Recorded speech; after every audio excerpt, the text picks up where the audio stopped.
Olá, querido irmão, querida irmã, nós estamos no segundo domingo do Advento, já estamos nessa caminhada para o Natal.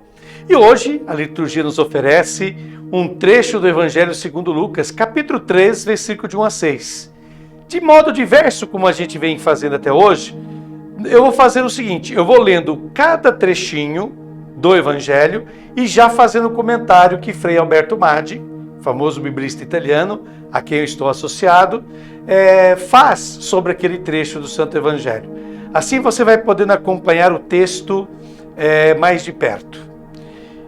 Então vamos começar lendo Lucas capítulo 3, versículo de 1 a 2a, que diz assim: No 15º ano do império de Tibério César, sendo Pôncio Pilatos governador da Judéia, Herodes tetrarca da Galileia, seu irmão Filipe tetrarca da Itureia e da Traconídide, e Lisânias, tetrarca de Abilene, sob o sumo sacerdócio de Anás e Caifás.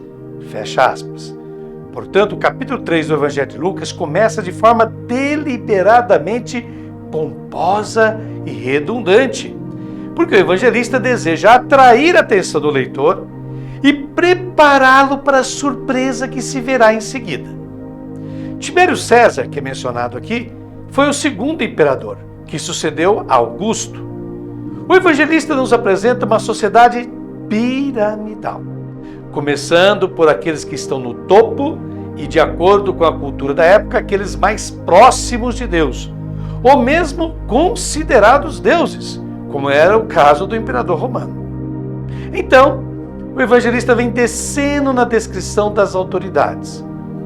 E ele também insere um personagem semi-desconhecido, um certo Lisânias, tetrarca de Abilene, que ficava no Antilíbano, uma cordilheira situada principalmente no Líbano, mas também em parte da Síria e Israel.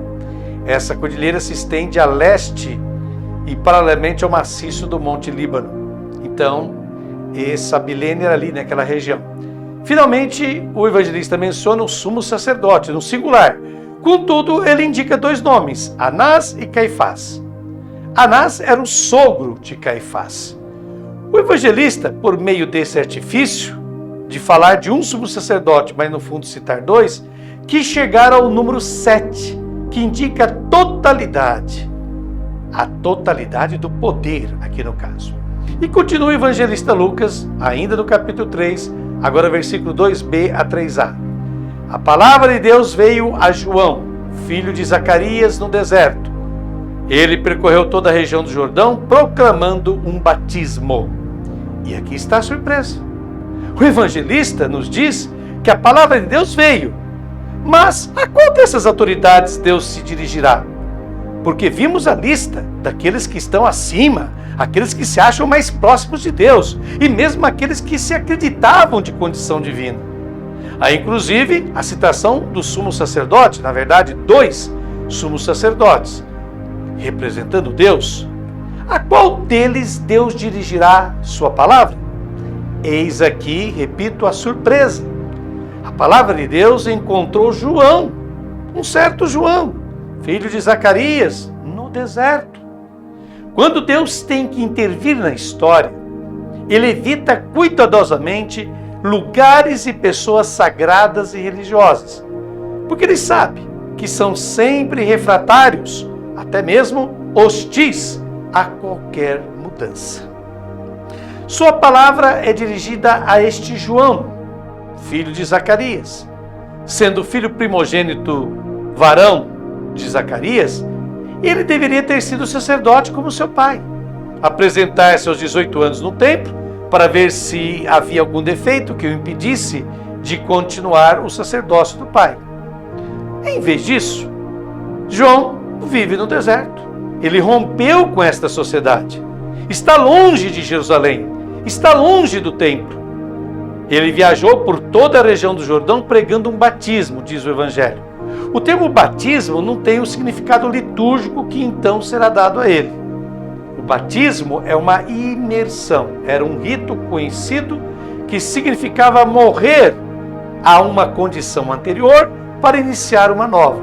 Por exemplo, um escravo que alcançava a liberdade, ele se fazia batizar, ou seja, se fazia mergulhar em um riacho para dizer que estava completamente livre. O escravo havia morrido e ele sai daquele riacho uma pessoa livre, por exemplo. Portanto, o batismo é um sinal de mudança, de morte para o que se foi no passado. Aí Lucas continua no capítulo 3, agora só o versículo 3b. A segunda parte do versículo 3 diz assim: um batismo de arrependimento para o perdão dos pecados. Fecha aspas. Este batismo era um sinal de conversão. O evangelista escolhe o termo conversão e evita o termo que indica conversão religiosa, o regresso a Deus, e usa o que indica uma mudança de mentalidade, a qual posteriormente passa a influenciar inclusive o comportamento da pessoa. De um batismo de conversão para o perdão dos pecados. A provocação de João Batista é grande, porque o perdão dos pecados, naquela época, acontecia somente no templo de Jerusalém, quando a pessoa pecadora trazia uma oferta ao Senhor. E fazendo essa oferta, ela se via livre do pecado. Pois bem, João não concorda com isso. Ele é o homem do Espírito, é o Espírito que o move. Ele não é como o pai, que é o homem do rito, do ritual, né, sendo sacerdote. E proclama este sinal de mudança de vida. A conversão significa não viver mais para você, mas viver para os outros. E isso obtém o cancelamento dos pecados, que agora não se dá mais em Jerusalém, mas pode se dar inclusive ali no deserto, às margens do Rio Jordão. Continuando o capítulo 3, Lucas nos diz no versículo 4a, abre aspas, como está escrito no livro dos oráculos do profeta Isaías, fecha aspas. E aqui se trata do que se chamou de livro da consolação. Esse trechinho que será citado do profeta Isaías é extraído do livro da consolação, que é a segunda parte do livro do profeta Isaías, que é da autoria de um profeta anônimo, que viveu no final do exílio da Babilônia, que é um convite ao êxodo, é um convite à libertação da escravidão. O profeta está fazendo esse convite para que o povo tenha esperança de que ele vai sair daquele exílio da Babilônia um dia. O evangelista, utilizando esse texto de Isaías, pretende apontar o que mais tarde será a atividade de Jesus. Uma libertação não mais de uma terra, mas de uma instituição religiosa que havia reduzido o povo à escravidão. E o evangelho se conclui, no capítulo 3, sempre, versículos de 4b a 6, com essa profecia de Isaías, que diz assim: voz de quem clama no deserto, preparai o caminho do Senhor, endireitai as suas veredas. Todo vale será aterrado, toda montanha e colina serão rebaixadas, e os caminhos acidentados aplanados, e todos verão a salvação que vem de Deus. Então aqui se cita, como eu já disse, Isaías capítulo 40, de 3 a 5, na versão grega, que termina com esta expressão, e todos, e todos. Então, essa profecia não é reservada a um povo, mas é para toda a humanidade. O texto de Isaías falava da glória de Deus. Vocês verão a glória de Deus. Aqui, o evangelista substitui o termo glória por salvação. O que significa o seguinte: a glória de Deus se expressa na salvação de todos os seres humanos. Não há pessoa no mundo que possa se sentir excluída do amor deste Senhor, deste Deus. Esta é a reflexão de Alberto Matti. Agora eu faço a minha reflexão pessoal desse evangelho, deste segundo domingo. O evangelho nos desconcerta. Sim, o evangelho escapa aos nossos esquemas mentais, culturais, religiosos e sociais. Isso fica bem claro nessa passagem de Lucas, lida no segundo domingo do Advento. Primeiramente, Lucas faz questão de situar o nascimento de Jesus no tempo, ou seja, na história. Por isso, ele menciona as principais autoridades da época na qual Deus se encarnou na humanidade. Assim fazendo, Lucas quer nos dizer que o anúncio do Evangelho não pode prescindir da política e da religião, de uma época e de um povo. Do contrário, torna-se mero palavrório, coisa vazia, sem eficácia. Outro dado desconcertante que esse evangelho nos traz é revelar que Deus não dirige sua palavra aos poderosos, sejam eles civis ou religiosos. A palavra de Deus é dirigida a um anacoreta. Esse termo vem do grego anacóresis, que significa a situação de quem vive retirado do mundo, retirado da sociedade, da legalidade.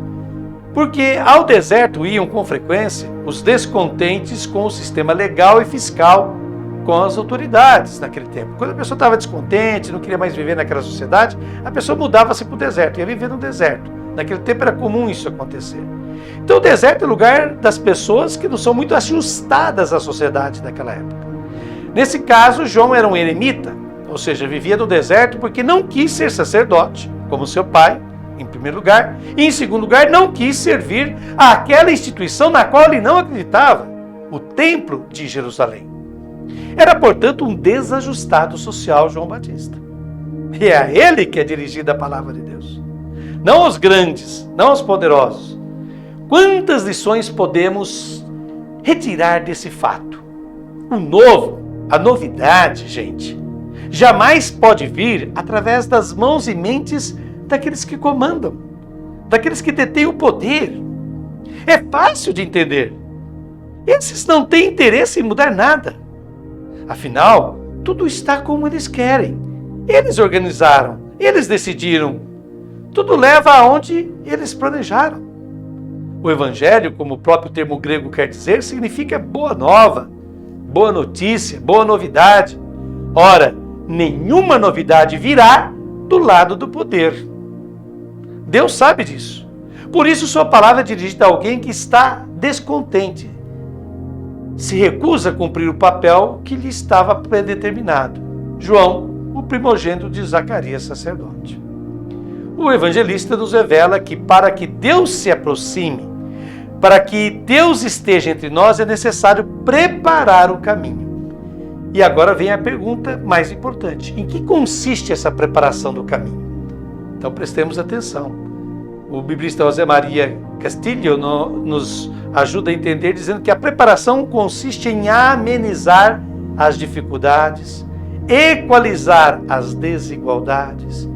Quando a vida se torna mais fácil para as pessoas, quando as desigualdades são corrigidas, quando se dignifica aquele que é insignificante, é que Deus se aproxima de nós e Jesus aparece em nossa vida.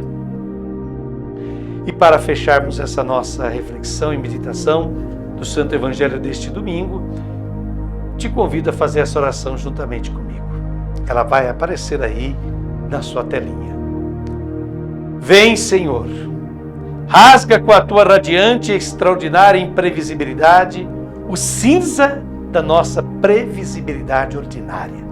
O silêncio que já não atende e espera com a voz de quem clama no deserto do mundo.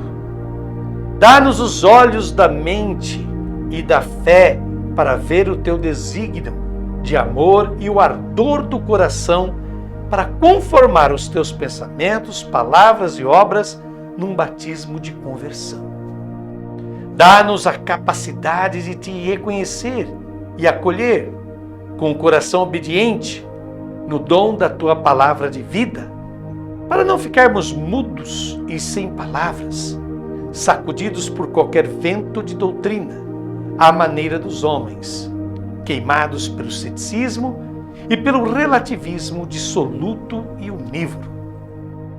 Concede-nos de preparar o teu caminho, de endireitar as nossas estradas, de colocar-nos em tua mesma onda de amor, para participar de teu dom de salvação. Liberta-nos da dureza de coração que faz crescer o deserto e a aridez, que ergue os montes e cria desfiladeiros. Teu caminho, que é verdade e vida, alcance a nossa humanidade, velha e estéril, para transformá-la em juventude e fecundidade de vida. Possa todo ser humano ver a tua salvação. Amém. E a você que nos acompanhou, muito obrigado, Deus lhe abençoe e até o próximo final de semana, se Deus quiser.